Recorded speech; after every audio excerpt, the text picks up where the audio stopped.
Tulad mo kaibigan, walang humpay tayo nagtatrabaho para balang araw magkaroon tayo ng ipon na magagamit natin sa hinaharap.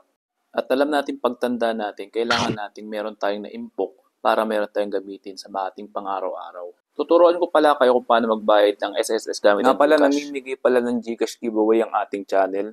Mag-like, mag-subscribe at mag-comment lang kung bakit kayo ang dapat manalo ng ating Gcash giveaway.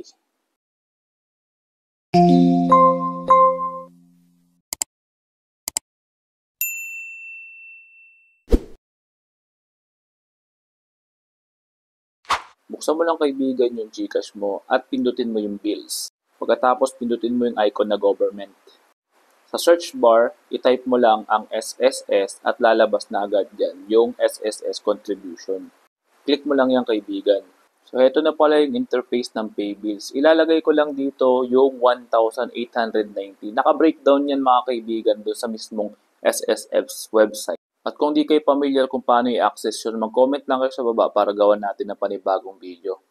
Under ng account type, piliin natin yung PRN or Payment Reference Number na kung saan makukuha mo sa official website ng SSS. Ngayon, tinatype ko dito yung Payment Reference Number ko na kung saan yan yung direction or address na pagsisendan ko ng bayad ko. Pinili ko nga pala dito yung voluntary contribution dahil ako ay nagtatrabaho din sa isang government office. So, ibig sabihin may GSIS ako, may SSS ako. Kaya ito yung maganda dito mga kaibigan. Naguhulog tayo ng GSIS at SSS para sa ating hinaharap or sa ating retirement age, di ba? Kailangan natin yan mga kaibigan. At kung na-review mo na yung details kaibigan, maaari mo pindutin yung confirm at makikita mong na-receive na nila yung payment mo.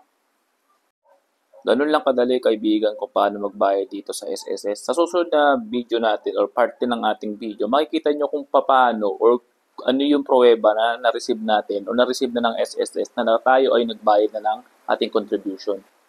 Ito yung parte na kung saan papakita ko sa inyo na maglalagin ako sa mismo official website ng SSS at makikita nating updated na yung ating hulog sa SSS. Nga pala, naging malaking tulong sa akin tong SSS nung ako ay nadisgrasya, no? Nakapag-claim ako ng 14,000 na within 20 days lang. Basta meron lang tayong medical certificate or medical abstract from the hospital kung saan tayo ay nilagay.